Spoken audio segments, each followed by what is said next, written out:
get you some. Oh, yeah. Mate, it's lucky she can cook. Wow! G'day lovelies, welcome back. This week we're going to be making two very old school lamb recipes using an old school cut of lamb.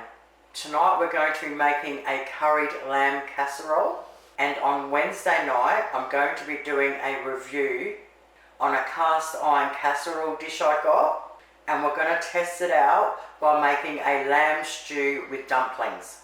So for the old school cut of meat, I went down to the IGA and I was absolutely rapt to find lamb necks. Now they had them whole and wrapped singly, and they were $5 each. I'm really lucky, I've got a butcher inside my IGA, so I took 3 of the necks up to him and asked him if they could cut them into chops for me. I got him to cut each one into 3 really fat chops because I want to do this casserole in the slow cooker. Now a lamb neck and a lamb shank is very, very similar in taste. I think the lamb necks have just got that little edge on them, just that yumminess to them, and they're a lot cheaper cut of meat. So if you cannot get lamb necks anywhere, you can use lamb shanks for this recipe. So I was absolutely rapt that I got the necks. So the next day I went back and asked the butcher, was there any more out the back, and he said there was. And I asked him if he could grab a couple of them for me and cut them up thinner into like normal sized chops. So I ended up grabbing 3 packets with 3 in each, and that's the ones I'm going to use for the stew. So for this recipe, we're going to need 1.5 kilo of lamb necks chopped, or lamb shanks, or lamb 4/4 chops. We're going to need some oil, some fresh garlic or jar garlic, some fresh ginger or jar ginger. We need 1 large onion, which are pretty much impossible to get up here, so I've got a couple of small ones. Garam masala, ground chilli powder, Keen's curry powder, chicken stock, brown sugar, tomato paste, 1 large apple, which is also impossible to get up here, so I've got 2. So I've got my slow cooker out ready to go. I've got a frying pan out ready to go, and grab a plate out with some paper towel. So when we brown our meat, we can put it onto the paper towel and then into the slow cooker.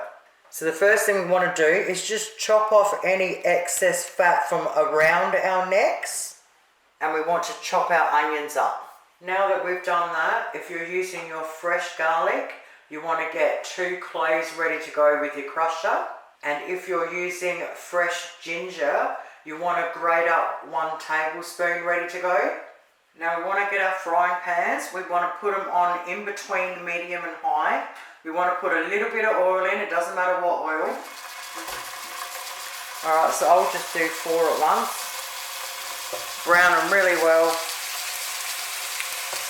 Onto the paper towel, into the slow cooker. Once we've done that, I've turned the pan off. We want to leave all those yummy juices in there. We want to add our onion. You want to add your 2 cloves of crushed garlic, or 2 heaped teaspoons of jar garlic, your 1 tablespoon of fresh grated ginger, or 2 teaspoons of the jar ginger, 1 teaspoon of garam masala. Now it's 1 teaspoon of ground chilli powder, but I'm absolutely not up for it, so I'm just going to put 1/4 in. And we want 2 tablespoons of Keen's curry powder. Now we want to turn our pan on a medium heat. We constantly want to toss it all around just for a couple of minutes until the onion starts to go soft. Oh, what I should have said too, if it's a little bit dry, don't be afraid just to put a little bit more oil in. Alright, a couple of minutes later I've turned it off. Mate, that smells absolutely amazing with all those spices dancing around in there. Now if you see what looks like little hairs everywhere, don't freak out, that's just the strands from the ginger. Now we want to take it out of the pan and sprinkle it all over our meat in the cooker. Now we want to add roughly a couple of cups of chicken stock. Now we want to add 1 tablespoon of brown sugar. and 1 tablespoon of tomato paste. Now I will write the recipe down below the video in the description as always. Now we just want to get a spoon and we just kind of want to push all the meat down and get it all flattened out a bit and just get everything mixed in a little bit. Once we've mixed it through and flattened it down a bit, we now want to add just a little bit more chicken stock, and we want to only not quite cover it. Now I'm going to turn it on high and put the lid on and cook it for hours until the meat falls off the bone. Same if you're doing the shanks, cook it until the meat falls off the bone. Same as you're doing the lamb 4/4 chops, cook them until the meat starts to fall off the bone. Okay, so the meat started falling off of the bone on the smaller ones at around the 4-hour mark. So I've left it an extra half an hour for the bigger ones. So we want to get it just as it's starting to fall off. We want to peel our 1 large apple or our couple of smaller ones. Right, once we've cut them into quarters, just chop off the 2 end bits. Cut out the core with a V, like so. And then we just want to chop them up into small cubes.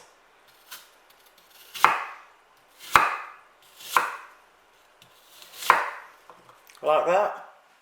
Now the recipe says for 1/4 cup of sultanas, but I absolutely love my sultanas. I love it when they swell up and then they pop in your mouth. So I'm going to be putting 1/2 cup in.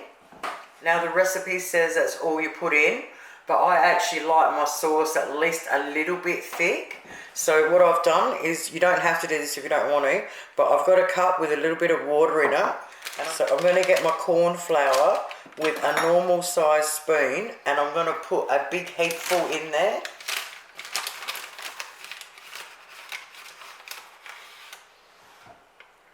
And then I'm going to mix that around really well.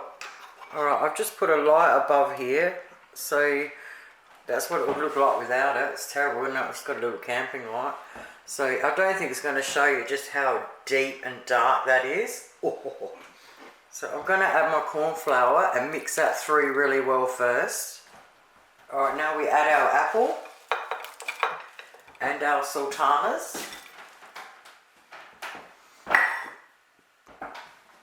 And we give that a good mix through. Now we want to put our lid back on, and then once it starts simmering again, we want to leave it simmering for 1/2 hour. And I'll probably give it a stir in 15 minutes, just because of the corn flour. Oh my God, mate, it's 1/2 hour later and this house smells incredible. So I just pulled out one of the little ones so I could just show you how it just falls off. Oh, mate. And that sinew or whatever, however the heck you call it, I've got to... Oh my God, mate, it is just absolutely to die for. I just can't stop. Have a look at this. Oh. Well, there you have it, lovelies. Old school curried lamb casserole. Mate, it was absolutely stunning. The sweetness of the apple, the pop of the sultanas, that deep, rich flavour of that meat, and that sauce was perfect for rice. If you want to turn it into a gravy to put it with mash, I will write the instructions for that down below. I did smash a bowl before I started editing, and I had a few small bones in it. I'm not sure if that was from when they cut the meat or from when I cooked it. So if you're going to serve it to little kids, make sure you take the meat off first and check for bones, or opt out for the shanks or the lamb 4/4 chops. Now if you don't like apple and sultanas, don't put it in, but if you like them, what a treat. I can't wait for you to give this one a crack. Your whole family is going to love it. Thank you all so very much for watching. Have yourselves an awesome night, and I'll see you all on Wednesday. Doodles.